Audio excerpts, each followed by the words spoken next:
because when I came home after 8 years, I paroled out to my brother's walk in closet.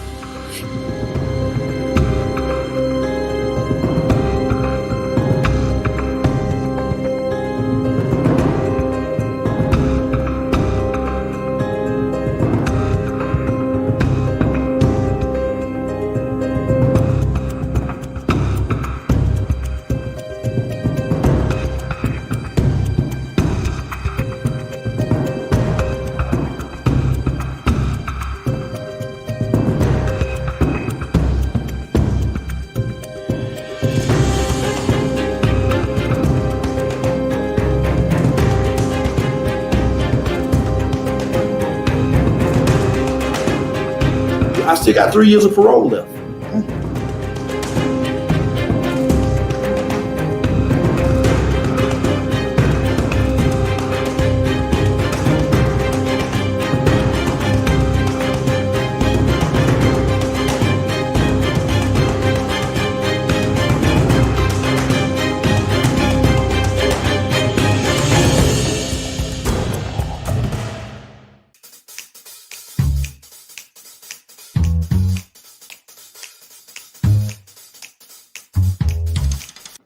Welcome to From Felon to Fabulous. I'm Izzy, the Intentional Healer, here with our host, the Professor of Change, Brenda Ringwood. Hello, everybody. Good to see you. We have Sarah Muntean today. Let me tell you, if you think you can't, you got to hear her story.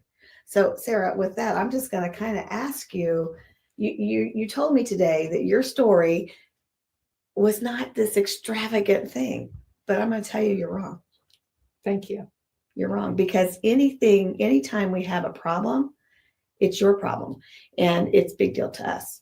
So there's people sitting in your seat right now who need help. So let's start with your story. Awesome. Hey guys, I'm Sarah Muntean. I'm 34 years old and I'm from Kansas City, Missouri.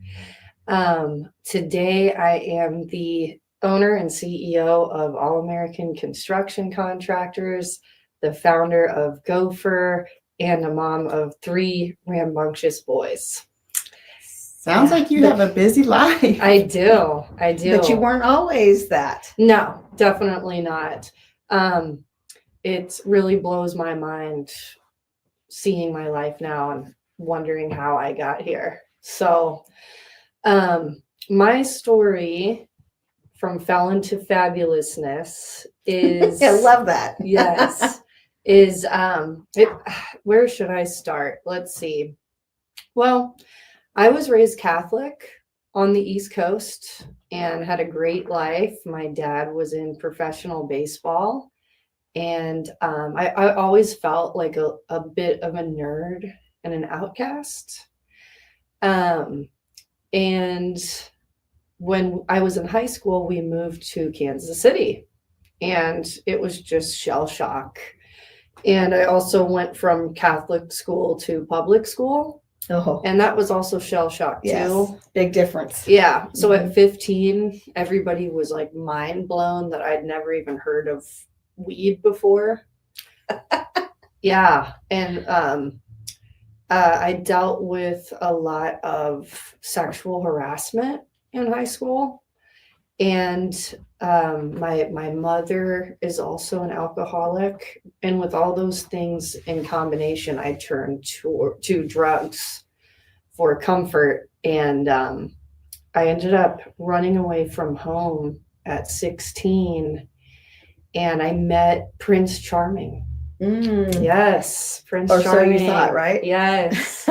He was 26. I was 16. Oh my goodness, that should have been a clue. Yeah. And but he was Prince Charming. So it didn't matter. Didn't matter. Mhm. In fact, there was a whole group of us that moved in with him. Oh my man, that's school. almost cult style. Yeah. So we did have a group. It was called the Family. And to get initiated into the family, you had to burn cigarettes out on your Oh my arms. goodness.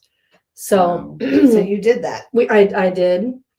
And going to school, I just remember like the teachers' faces when they saw the cigarette burns. And It was wild. So at 16, 17, I was drinking a fifth of vodka, tequila in the morning, doing meth, ecstasy, Klonopin, lots of weed. You're lucky you're alive. Yeah, in one day. And you know, it's a good, I want to plug this in here because what you're saying is extremely powerful, especially for people that are listening to this show and follow us, you know, from Felon to Fabulous, because some people, they have a stigma and a stereotype of the type of people that fall into addiction, right? So. And you're sharing this story of someone who doesn't fit that description. And I thank you again for showing up and sharing this story, because you're going to help somebody else feel seen by sharing this part of your story, because addiction can happen to anybody. Yeah, it's In not any discriminating. family. And yes, we're here to share hope. So thank you. Thank you. There's no shame in the game. No. Transformation is a wonderful thing. So if anyone feels ashamed to tell their story, don't, because the transformation aspect of it is awesome. So that is what my life looked like. The good news is I continued going to school while doing That's all good, of because that. so many people quit. Yeah. They drop out. Yeah. Mhm. So by the time I was 18, I had quit all my sports. I used to be a huge varsity softball player, cheerleader. I made it to state for track and cross country as a freshman. And by my senior year, I had quit all of those things. And After working so hard. yeah. Mm. And my good friends from my sports teams wouldn't associate with me anymore. My parents were scared to death, and I just lived with the family in this loft. And A loft. the loft, Wow. yeah. And woke up every day, woke up some of the guys that still wanted to go to school. I was like kind of the mom of the group still, and got them to come to school. And by the grace of God, I graduated with a 1.8 GPA. Wow. I resemble that. I had a 1.9. Damn, you beat me. 1.9, which is technically still failing. Yeah. Yeah. Yeah. So the day of graduation, I had forgot it was graduation day. We were rolling around in a car drunk. And at about 1 o'clock, I was like, oh shit, it's graduation day. What am I doing? And I hitched a ride from someone, and it really hit me that day. I was like, man, everybody's here with their families. They're taking pictures. They're wearing gowns. I'm wearing some crappy t-shirt and jeans under my gown. I had to walk in the back of the line because I was late, and I didn't go to the rehearsal the day before. But did you get to walk? I got to walk, and I saw my dad in the crowd. He showed up. Wow. And after the graduation, he slipped me a $20 bill. And he was like, congratulations. Well, it's better than nothing. Yeah. It meant a lot And to he me. was there. So He- that should have meant a lot too. Yes. Yeah, but it broke my heart. It broke my heart. Still, I left and I went back to my new family. And With Mr. Prince Charming. yeah, with Prince Charming, where he was awaiting for me in a chariot of vodka and an old truck. So, anyway, shortly after graduation, one day I had a dream. And in the middle of the night, I had a dream that Prince Charming and I were in some kind of public restroom. And there was a lady in there with a purse. And I went up to her, and she had $700 in her purse. And I looked in it, and I debated if I should give it back. Mm-hmm. And on her ID, it said, I'm not going to say the name, but it said Pamela. And then I woke up, And that day just felt different. I don't know. It was different. We had no money. We needed something to eat and we needed vodka. And you know, when you're an addict, that's exactly what you think. I need it. Yeah. Yeah. Need vodka. So we went out and sought out some money and hopes to get some vodka. And I was with Prince Charming and another friend that had just graduated. And we were walking past a car. And out of nowhere, Prince Charming picked up a big rock and bashed the window out of the car. And my friend that was 18 and very impressionable punched the glass out of the window. Oh, man. And I just sat back and watched, and they pulled a purse out of it. And inside the purse, there was $700. And the lady's name was Pamela. Oh, my goodness. And there were credit cards in there. Wow. And we split the money. I took some of the money, they took some of the credit cards, and we went to the hood because we had a lot of money and it was time to buy. And you needed vodka. Well, we needed more than that by that time. So we went to get crack and some other things, came back to town where was walking, and the cops pulled us over, and they searched us. They said that there were some subjects that stole and they were looking for them. They searched us all, and I had stuffed the money in a faraway place where no one could find it. And that was smart, right? Yeah. And they didn't find anything on me. And they found the credit cards on the two guys and arrested them. Wow. And at that time, they had us all on the ground, and it was raining and we were in public. There were people pulled over watching us. Oh, yeah. They got to see the show. Mm-hmm. It's always a show. Yep. And one of the cops put his knee on the back of my head. And, you know, at that time, I was just so shameful and insecure, but I covered it up with arrogance and pride and toughness. So I didn't like authority. I didn't like the police. I had gotten into like hundreds of fights. I was so disrespectful. It was just all a cover up.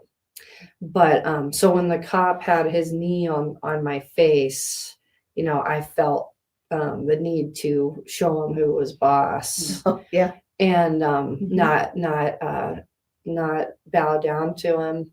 So he said, "Well, Miss Muntean, you're free to go. And I bet your daddy's proud of you now."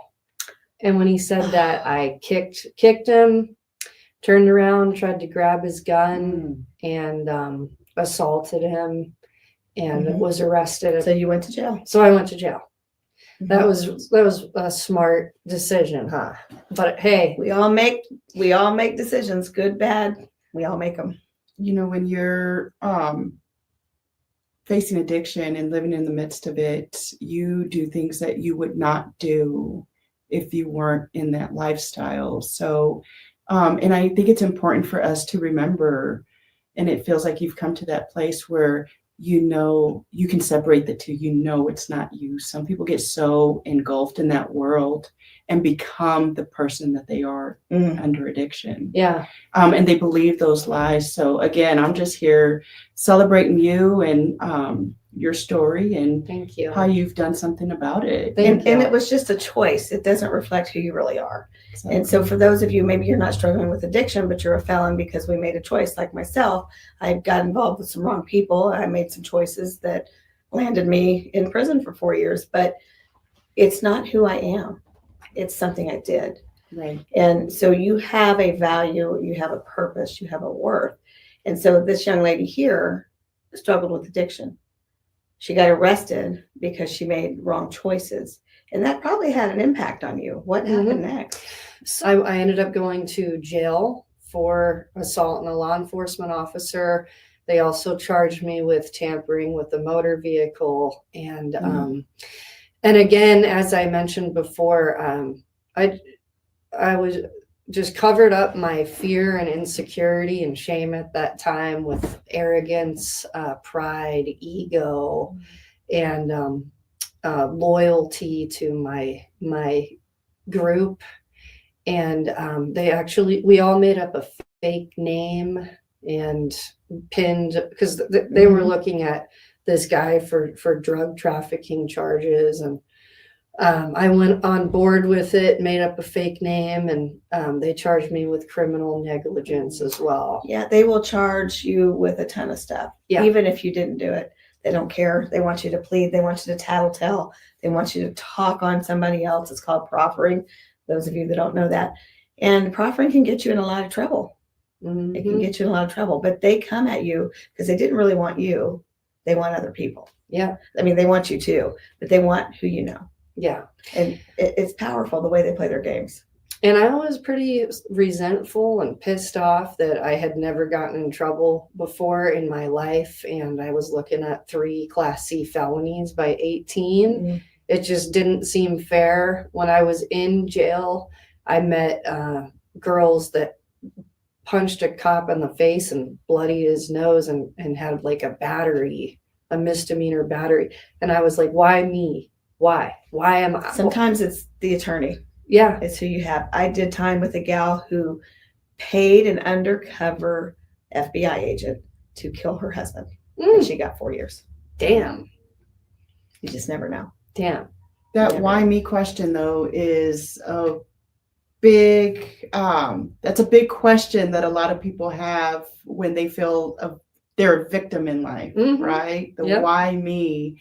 And I feel like that's that pivotal point too. That's that question that sparks that change of why you. Yeah. Yeah. And even though we know sometimes we're guilty, right? Right. They still say why me? Yes. And you mentioned something earlier about getting stuck in the addiction and like accepting that this is now my identity, or getting stuck in the shame of it all. That happens in prison quite a bit. So to make this part of my story short, I did get put on SIS probation. I had to do house arrest and some other things. And one of those things was stay sober. And that just was not in the cards for me. I could not do that. I bet it was tough. Yeah. But they didn't offer you rehab or offer you where to go? They did. They tried. Funny story. I walked in to meet my PO and she was like, you're Sarah Muntean? And I was like, yes. And she was like, you saved my daughter. And I was like, what? And she was like, yeah, Shelby, after senior prom, she was getting her head bashed in on a toilet, and you walked in there and grabbed her and helped her get out of that situation. Wow. So I kind of got lucky, man. She liked you. Yeah. She owed you a favor. She did. And she knew about my mom, and she tried to help me as much. She gave me a lot of chances. She sent me to rehab, outpatient rehab. I failed several UAs. And finally, after about 10 months, she was like, I can't let you off the hook. She's got a job to do. She was like, you have to go to prison. You're going to do, you have to do this. So to be honest with you, it was the strangest thing. When I was in the police car heading to county, I was thanking God. I was like, because you were getting ready to have your life changed. Yeah. And that's important. I was happy. I was like, I want out of this. This was your reason. Yeah. And sometimes we have a hard time doing it ourselves. And, I'm a firm believer with the way that our system works with addicts, that we probably should have more of a year-long mandatory live-in recovery versus those that are just 30 days that don't work. Well, it's actually 28 days. My son has been in and out of treatment. He's 25 and he's been in and out since he was 17, actually a juvenile, and 28 days insurance kicks him out, even though the program may say that they still need recovery. Oh, absolutely. But if there was a prison that was for recovery, Exactly. because you don't really have the programs in prison to stop. And there's drugs in prison. Right. I don't care what anybody says. There's drugs in prison. Some people that maybe don't have a addiction problem going to prison come out with one. Exactly. So it's there. Right. Yeah. So it sounds to me like you were ready for change though when you went in. So tell us a little bit of that experience. So another thing I struggled with all of my life is suicidal thoughts. And I think that's another reason why I was like grateful to be going, because I had been thinking that was a solution for me. I just didn't see hope. I knew I was not of myself capable of change. I had no support. Anybody that was good didn't want me around for the long term because I couldn't be trusted. So suicide was an option for me. And Did you struggle with that prior to prison? yeah, yes. So when I went, what I noticed was I kind of found myself when I was sober in there. And it turns out like I'm kind of funny. I resemble that story. Yeah. I love to dance. Mhm. I kind of brought the light into the pod for a while. I'm a damn good card player. So we're gonna have to play some spades. Yeah, for sure. I got my felons right here with Yes, me. yes. Teach me. And So bags or no bags? we could play with bags. That's fine. So anyway, yeah, it was I kind of this sounds messed up, but in county it was kind of fun. And yeah, so then I finally got shipped off to prison, and it was not as fun. It was a little bit more serious. And what I noticed was there was like this whole language and vibe, so to speak, this whole like lifestyle. It's a city. It's a self-contained city. Yeah. So everything's there. You got your post office. You got your grocery store. You got your doctors, your dentists, or so-called medical. Yeah. But it's all there. It's self-contained. But you Yeah. just can't leave. And they used words like that I had never heard before, and gay for the stay, straight at the gate, Mm-hmm. all this stuff. And I was 19 when I had got there. You were fresh meat. Fresh meat, and the ladies loved me.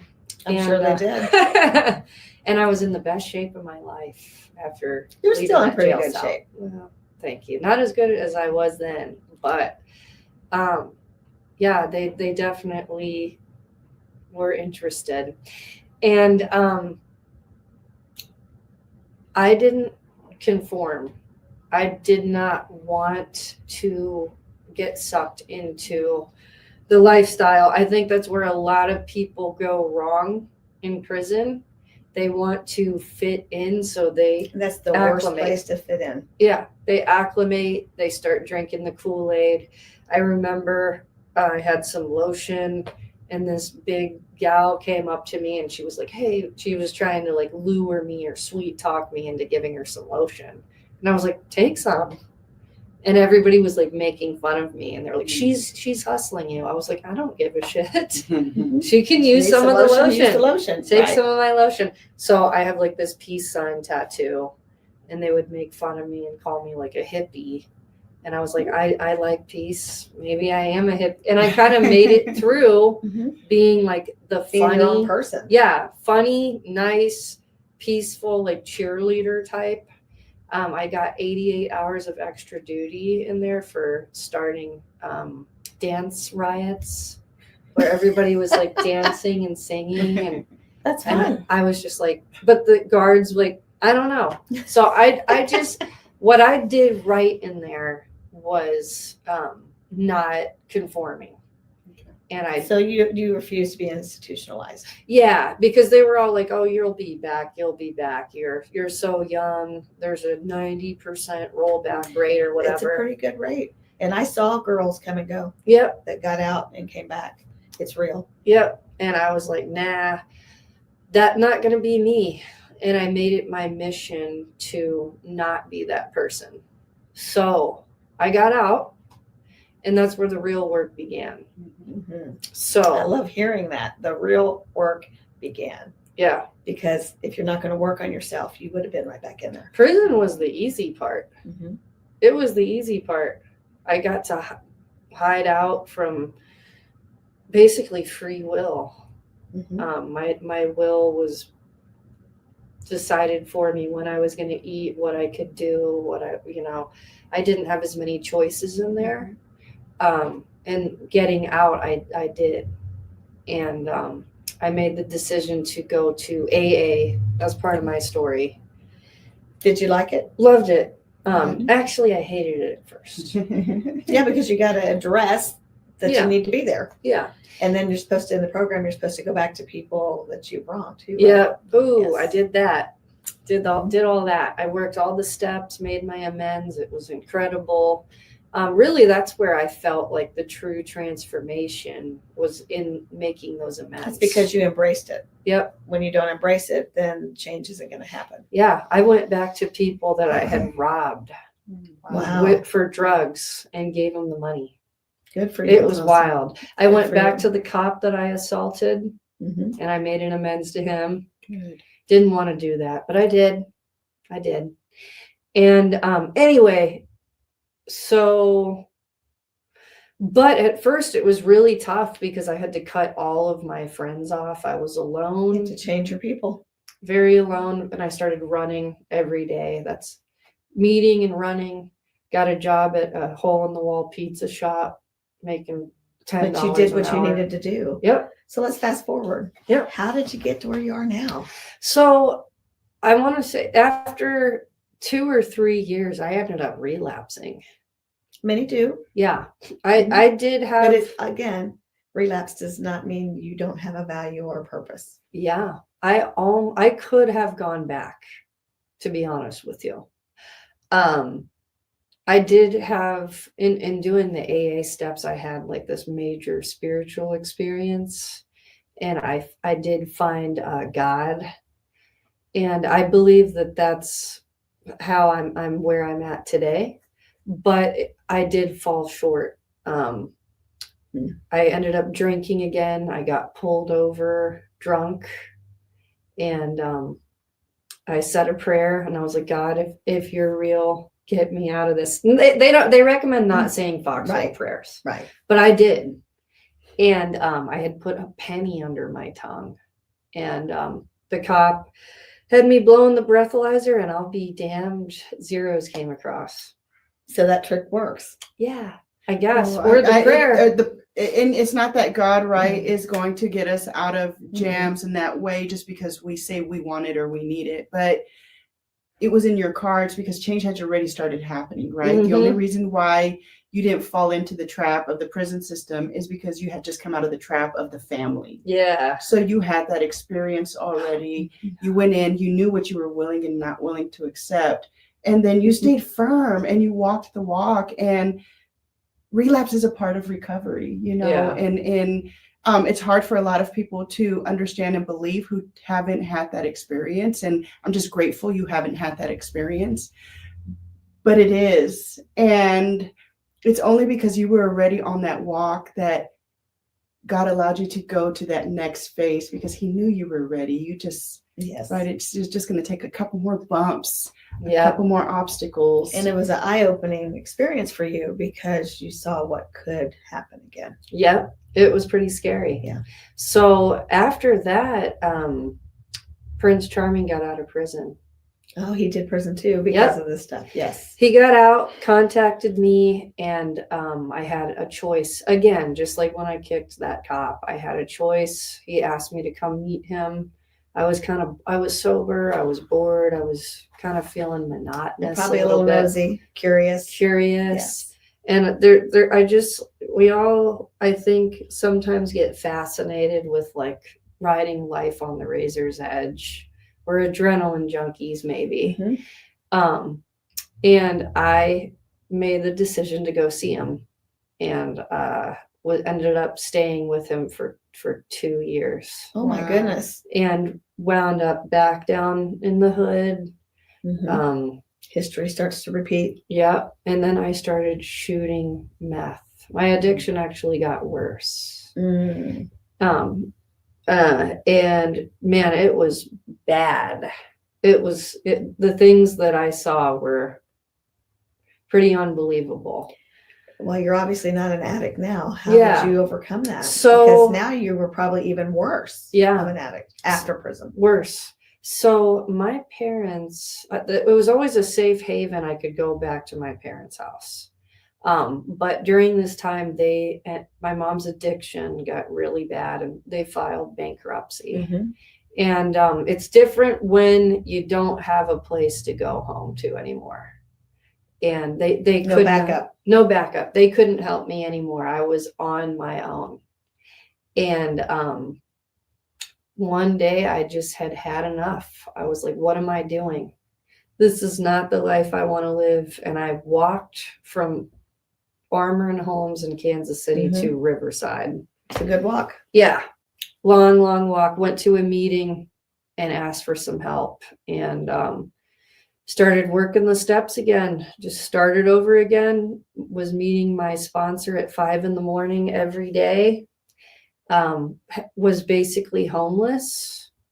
Wound up living in this little tiny house in the middle of a cornfield. I was 4 months late on my car payment. I didn't know what I was going to do. And I watched The Pursuit of Happiness on my prison TV every night. And I just had this feeling that like everything was going to work out. Did the same thing again, cut everybody off, all of that stuff. And praying every day. One day I saw an ad in the paper for a construction company that needed some cleanup. And I was like, well, a monkey can do that. So I showed up. You saw the opportunity. Yep. And I felt it too. I felt it. I was like, this is going to work out. And I started telling people I'm going to open up a business. And they're like, you can't do that. You don't have any money.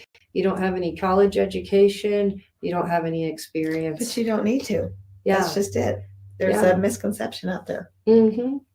And I didn't really care what they said. I knew I had to do something, and this is what I was going to do. I had to.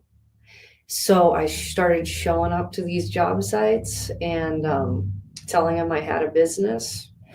And they would say, okay, submit us a bid. And I was like, okay, I'll do that. Hey, what's a bid? Yeah. What's a scope of work? Just learned everying on Yes. the cuff. But you took the initiative to do it. Mm-hmm. And that says something. Researched, found people that could teach me. Being teachable is huge. Because at that point, my pride and ego was gone. My ego had been smashed. Which also needed to happen. Oh, yeah. Yeah. Yep. Sometimes the ego gets in the way. For sure. So one day at a time, one step at a time.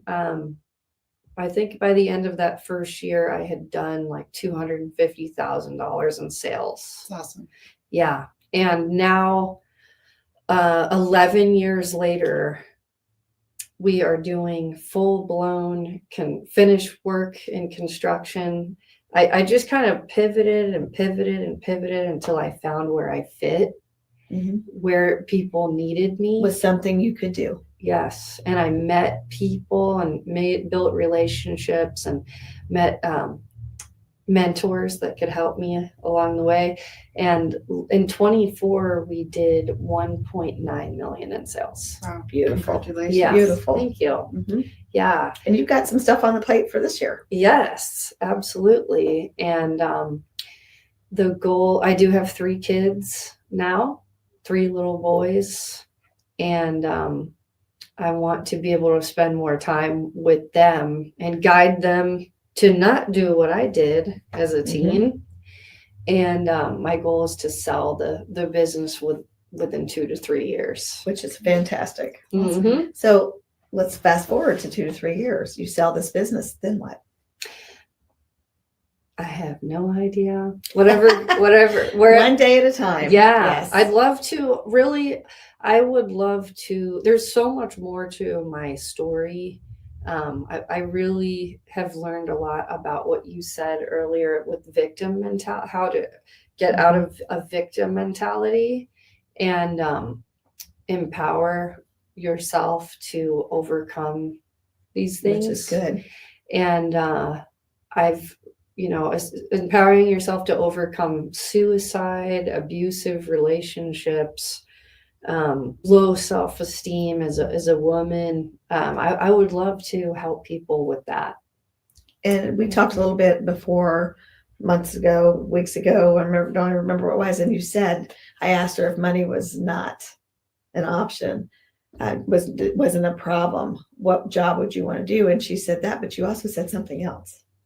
What did I say? What about painting or some artsy thing?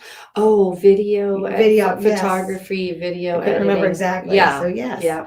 So she's got some things on the horizon that she's already looking forward in her vision. And sometimes we get stuck and caught up in the now and the problems that we have now that we think we're not good enough. And I went through it myself when I first came out that first year. I just thought I was worthless, that I didn't have that value. Nobody's going to want what I've got. And I decided no more of that. And that's kind of where you made your decision to do no more and started cleaning. And there's nothing wrong with being a janitor. I don't care what anybody says. You do what you need to do to get by, to make it, to pay your bills and get to the next level. Yeah. And I cleaned toilets for years. Yes. I was in there with my crew on my hands and knees cleaning the floor. Which meant your crew probably respected you. Yep. Because you did it with them. And with time, I learned how to be a business owner and less of a contractor with the help of some mentors. And it wasn't an overnight thing. And you didn't give up. So many people quit. I'm sure you wanted to. We all want to quit because it's hard. It's not easy. But nothing worth having is just going to fall in your lap. It's all going to be temporary. But when you take on the challenge and you start building the thing that you want in life, that's going to last long term.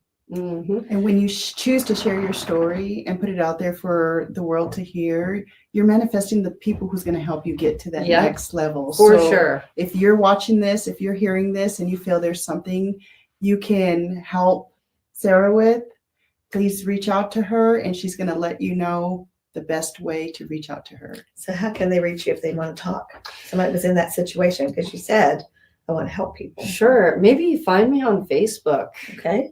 Send me a message on And Facebook. she's got a weird spelling. How do you spell that last name? Muntean. Sarah, Sarah Muntean. Yeah. And for all the people who don't have Facebook, do you have a YouTube, Instagram, website? I love TikTok. I don't know how long we're going to have TikTok around, For but a long time. yeah. Val Smart Lock that's another business of mine. I have a TikTok page, but Instagram, let's see, my email. Do you have a LinkedIn? I do have a LinkedIn. Perfect. Yes, LinkedIn And as well. we'll attach it all onto this recording so everyone can reach out to you easier, because that's how we go change the world, right? Our goal is to turn everybody fabulous, not just the felons, but the felons are going to help us to turn the world fabulous. It's just a title. But I'm also a mother, a grandmother, an aunt, a daughter, a spiritual. I go in and teach in churches. So if you want to call me a teacher or a trainer, speaker, leader. So those are just titles. But some of them are who I am, but not all of them are who I am. But we tend to get labeled and titled and things. And it's okay as long as you don't let it change you. Just let it roll off. Create your new title. Because I got a new title. You got a new title. You know, we've all created the life that we choose to live, and you can too. Yeah. Absolutely. Yeah, when I was in prison and on the streets, it kind of dawned on me that we all had the same thing in common, and we just want to be like loved. Yes. And sometimes people do crazy things in order to feel loved, accepted, escape anger, hurt, pain. Mhm. And one time, You said the word escape. escape. That's huge. Yeah. We don't mean escaping from prison. Yeah. But right. But somebody gave me a piece of advice along this road, and I was like, I just want somebody to come into my life and save me from all this crap.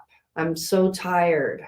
I'm so tired of But struggling. you did have that happen. Yeah, and he was this gay guy, Jesse, and Jesse looked at me and he goes, "Well, honey, you better put that armor on yourself, There you go. because that's who's going to save you."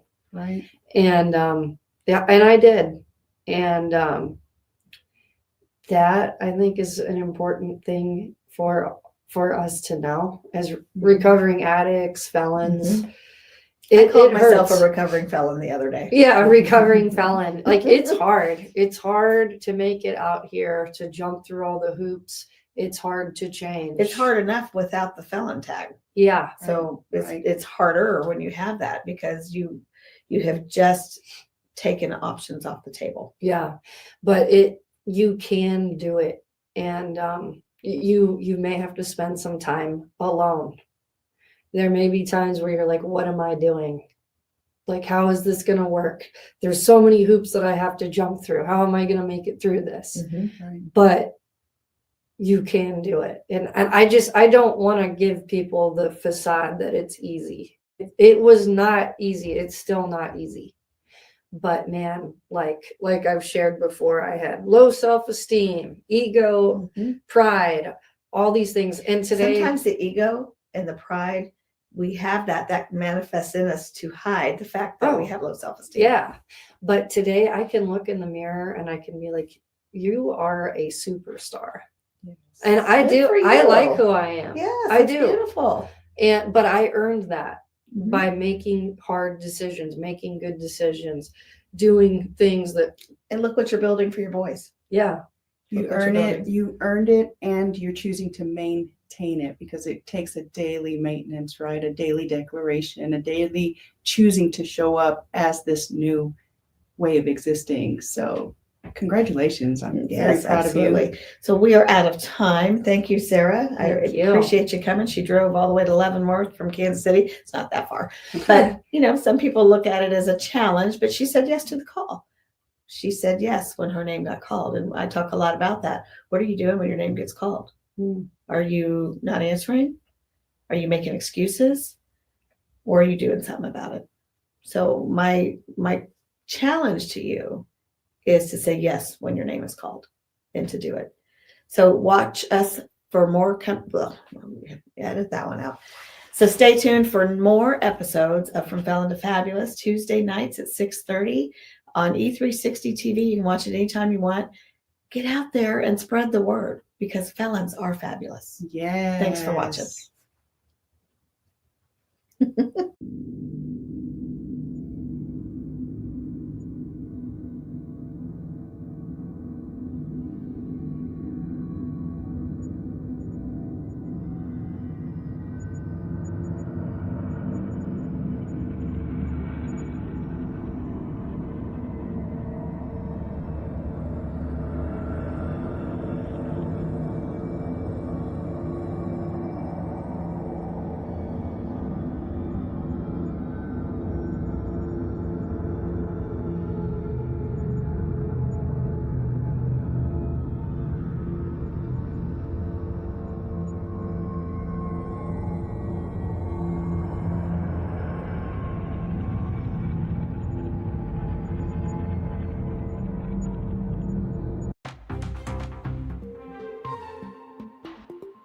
Or do you want to be the person that uplifts, that soothes, that loves?